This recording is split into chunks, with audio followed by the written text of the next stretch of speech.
అందరికీ నమస్తే అండి. Welcome back to tree media food.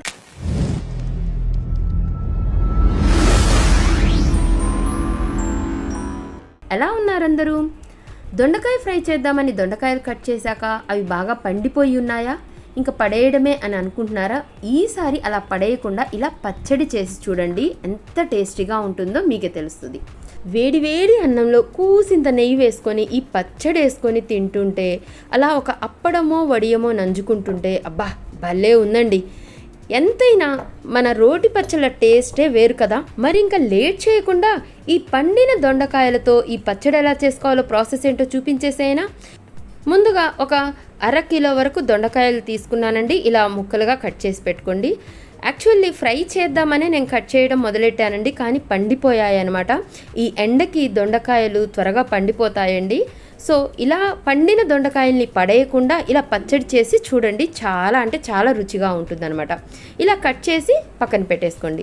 ఇప్పుడు వీటికి తగ్గట్టుగా ఒక 15 వరకు పచ్చిమిరపకాయలు తీసుకున్నాను. మీరు తినే కారాన్ని బట్టి 1-2 ఎక్కువ తక్కువ చేసుకోవచ్చు అనమాట.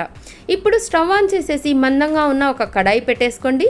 ఇందులో ఒక 3-4 టేబుల్ స్పూన్ల ఆయిల్ వేసుకోండి. మనం ఈ పచ్చడిని ఇంకా తాలింపు పెట్టమండి, అందుకని చెప్పేసి నేను కొంచెం ఆయిల్ అయితే ఎక్కువే వేశాను. ఇందులో ఈ పచ్చిమిరపకాయలు వేసేసి మూత పెట్టేసి ఒక 2 నిమిషాల పాటు మీడియం ఫ్లేమ్లో ఫ్రై చేసుకోండి. ఆ తర్వాత మనం కట్ చేసి పెట్టుకున్న ఈ దొండకాయ ముక్కల్ని కూడా వేసేసి బాగా కలుపుకొని మీడియం ఫ్లేమ్లో ఒక 5 నిమిషాల వరకు కొంచెం అలా ఫ్రై చేసేసి, ఆ తర్వాత ఇవి త్వరగా మగ్గడం కోసం కొంచెం ఉప్పు, అలాగే ఒక 1/4 టీ స్పూన్ పసుపు వేసేసి మూత పెట్టేసి మధ్యలో కలుపుకుంటూ మీడియం ఫ్లేమ్లో లో ఫ్లేమ్లో మార్చుకుంటూ ఒక 10-15 మినిట్స్ ఈ దొండకాయని పచ్చిమిరపకాయల్ని ఫ్రై చేసేసుకోండి. ఇవి బాగా మగ్గిపోతాయండి మనం మూత పెట్టి మధ్యలో కలుపుకుంటూ ఫ్రై చేసేసుకున్న తర్వాత. చూడండి, ఒక 10 మినిట్స్కి ఇలా అయిపోతాయి అన్నమాట, దాదాపు మగ్గిపోయాయి. ఇలా ఉన్నప్పుడు ఒక 2 లేదా 3 టమాటాలని పెద్ద పెద్ద ముక్కలుగా కట్ చేసుకొని వేసుకోండి. ఇలా టమాటా యాడ్ చేయడం వల్ల పచ్చడి అనేది కొంచెం సాఫ్ట్గా వస్తుందండి, లేకపోతే గట్టిగా ఉంటుందన్నమాట. ఇందులోనే ఒక రెబ్బ చింతపండు వేసేసి బాగా మిక్స్ చేసుకొని మూత పెట్టేసి మీడియం ఫ్లేమ్లో ఇంకొక 5 మినిట్స్ వరకు ఈ ముక్కల్ని మగ్గించుకోండి. చూడండి, బాగా మెత్తగా అవుతున్నాయి. ఆ టమాటా ముక్కల్ని కొంచెం అలా స్పూన్తో స్మాష్ చేసుకోండి, ఇంకా త్వరగా మగ్గిపోతాయి అన్నమాట. ఇవి బాగా డ్రైగా ఫ్రై చేయాల్సిన అవసరం లేదండి. ఆ టమాటాలు, దొండకాయ అవన్నీ కొంచెం మగ్గితే చాలన్నమాట, అప్పుడే టేస్ట్ బాగుంటుంది.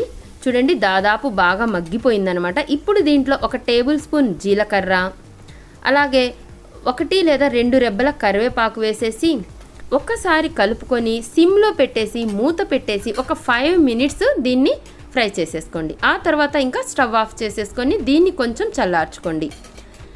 మీకు రోట్లో దంచడం ఇష్టం ఉంటే రోటి పచ్చడిలాగా ఇలా చేసుకోండి, లేకపోతే డైరెక్ట్గా మిక్సీలో అయినా వేసుకోవచ్చు అనమాట. ఇప్పుడు రోటిని బాగా శుభ్రంగా కడుక్కొని తుడుచుకొని ఈ పచ్చడి ముక్కల్ని వేసుకుంటూ ఇలా బాగా దంచుకోండి. నాకు రోటి పచ్చడి అంటే రోట్లో దంచితేనే బాగా ఇష్టం అండి. ఇలాంటి పచ్చళ్ళు నేను దాదాపుగా రోట్లోనే దంచుకుంటానన్నమాట. ఇలాగే బాగా నచ్చుతుంది నాకు. టైం లేకపోతే మాత్రమే నేను మిక్సీలో వేసుకుంటానన్నమాట. ఇలా రోటి పచ్చడికి అలవాటైతే మాత్రం మిక్సీలో వేసుకోవాలంటే అస్సలు నచ్చదండి. ఒక్కసారి ఇలా రోట్లో వేసి దంచి చూడండి, అసలు ఆ టేస్ట్ ఎంత బాగుంటుందో.